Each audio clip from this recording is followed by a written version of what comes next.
Every time there comes a decision where I'm looking at, somebody for where they're out price wise, I'm looking at somebody like Luke Keyshaw, who's, for example, you just see the helium building, and a guy with not a lot of experience. I think about it. I look at the other guys in the range, the starting pitchers. I'm like, nah, not going to do it. Go a little bit down the board, like Ozzie Albies. Okay, maybe if he falls after 200, and then I just keep going down the board where I'm like, okay. Jorge Polanco is there, like 240. Yep, let's do it. Guy's gonna probably hit cleanup as long as he's healthy there for the Mets, fifth if at worst. Matt McLain bounce back. Even Marcus Semien, somebody that I just haven't touched in years. I don't even know if he's ever really been a fantasy target for me. Like at 260, that seems to me like a pretty good deal. Indeed. And that's the thing is like that if you're finding someone in that range, that's great. That's just as good as like Brandon Lau, who's, second base 8, or Ozzie Albies, who like, I landed on Albies a couple times because I'm like, yeah, I'll take the discount a little bit here. But if there's not much difference between the two, yeah, punt away. You mentioned Bryce Turang. How much was the power output in the second half for real with him?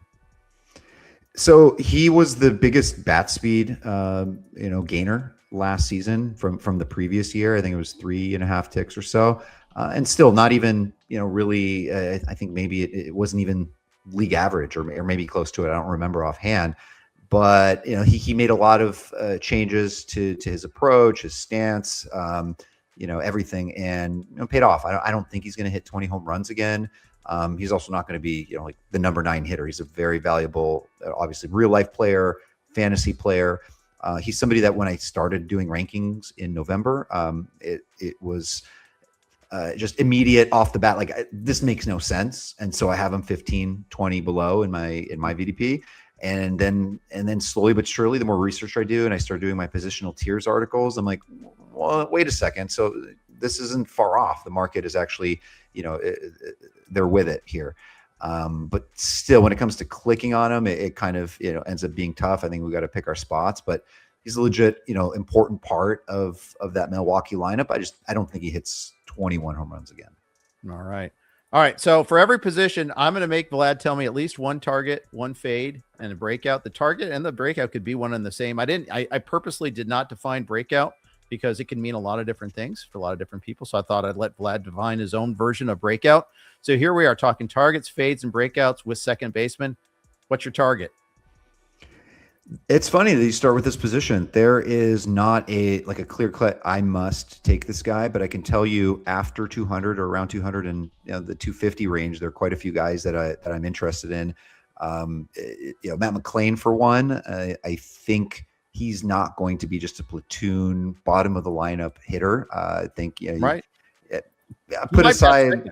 Yeah, they're still trying to figure that out. That's like the Terry Francona said, like, that's the one priority I have is trying to figure out who's going to bat second for us. They want to have Friedel bat first. They want to have Ellie bat third, Suarez fourth, and they'll fill out from there. But they want to find that right-handed hitter that's batting second for them. Yeah, and exactly. We know the strikeouts, the play discipline. That's poor. It's a little part of his game, but he's got some power. He's got some speed. I think you'll see a little bit of the uptick on the power this year. Another year removed from injury, so he's somebody I'm interested in. I think the other guys I named, Polanco, Semien, and honestly, if I'm super punting, there's really nothing wrong with like a Brendan Donovan. If you already have like a build where you don't have a lot of those Brian Reynolds, Ozzie Albies types, and you've taken a lot of risk, what's wrong with the leadoff hitter of the Seattle Mariners, right? Like who's to say he has to be a 10-7 guy again, right? Like this is a guy that hits 280 every year, but like what if the counting cats are just off the charts hitting ahead of Julio, Raleigh, and those guys? Absolutely. I can see it there for sure. Fades. Who's your fade? This is crazy. I for whatever reason, even though he was my this year's Yelich from 2 years ago, it's Jazz. Just for where he goes in that area, I'm not fully comfortable with it. And sometimes when we all have all this, the same research and everything, like something has, and this may sound crazy, but something has to go off of vibes too. Not to say the vibes of Jazz are bad, but it's just, I don't know, like the pick is so high. There's a little bit of the batting average risk. There's the previous injury risk. it's just, I don't know. There are a lot of big power guys in that spot. And the other thing is, for me, I think stolen bases have stabilized over the last few years as far as like a roto percentile category.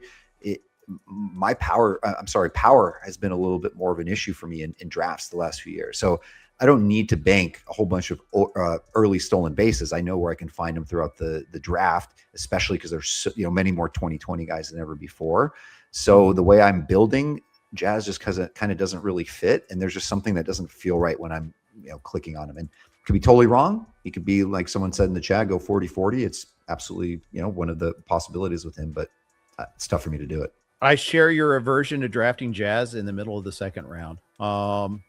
Like some Jazz music, don't think I have rostered Jazz Chisholm in a couple of years, but second, third eligibility is kind of interesting. Still, you're drafting a player that could hit 240 in the second round. I have a hard time with that sometimes. Exactly. With you there. Yeah. All right. Breakouts at second base. Do you got any breakouts? It's pretty weak. I mean, it's bad when you're looking at you're looking at White Sox bats for like a late round deep league breakout. So I think obviously there's upside with Luis Angel Acuna. If he's second base eligible, he's going to get the outfield eligibility. He's fast. He's going to steal a lot of bases. He's an Acuna. I think he'll be solid. You'll see that price move up a little bit. But the other guy, he's a little bit more boring. I know in our day and age of the StatCast era, like you see a guy with like a 2%, 3% barrel, you're like, oh, stay away, like no chance. But Chase Meadroth is solid. Like he is a 17% walk rate guy in the minors. His sprint speed wasn't all that great last season, but I think he could improve a little bit this season and steal you double-digit bags, maybe low amounts. But it feels to me like unless he just is super cold or maybe gets demoted, it's possible. Like he's pretty safe atop that lineup, and that White Sox lineup is better than it's been in years. It's funny. Fred Zinke and I did the 300 Club on Tuesday in the podcast where we drafted a roster comprising solely of players with 300 plus ADP. And it's littered with White Sox. It's and our end result has a couple of them, but like our choices were, okay, there's two White Sox there. There's two White Sox here. Yeah. Meadroth and a Luis Angel Acuna. I can see it there. And again, you don't have to force it. You can just add them towards the end of your draft. It's good for a middle or good for even a bench spot to cover your middles. I kind of like that a little bit there. All right, let's move on to third base. Let me just say, Jeff, I like that you reminded me that it's Meadroth, because I remember going through the pronunciations of all the names before last season, and then a few have left my head. So you're right, it's not Meadroth, it's Meadroth. I wasn't even that wasn't even purposeful for me to try to correct you. I just that was great. Yeah, but yeah, and I will get some. I strive to get it right, but yeah, it's a big universe of players, so sometimes I'll mess it up. Like the password, don't even ask me to pronounce the password's first name. Forgot already. That's why we call him the password. Yep, exactly. Third base, almost as weak as second base in many respects, and I think there are some traps all over the place when it comes to third base here. I know we had Mark Winokur on, James Anderson and Mark Winokur on talking auctions, and how Mark was saying he prioritizes landing a good top end third baseman so he doesn't have to worry about it because there's so many he distrusts. Yeah, I mean, it's pretty nice at the top there. I mean, you get the most stable asset in the first round. Just know what you're getting there at a Jose Ramirez, Junior Caminero. Even though I'm not personally clicking on him there in the second round, I've seen some hullabaloo about some extreme takes on Junior Caminero. I've had him below my ADP in my rankings for a bit, but I wouldn't be opposed to grabbing him. I think he's already one of the best hitters in the league, and sure, there'll be a little bit of a drop off, but that is almost expected. But just a nice solid bat there, and Manny Machado, Austin Riley, but it is similar. It's second base where a lot of the good stuff is later on, where you really have a chance for some massive profit.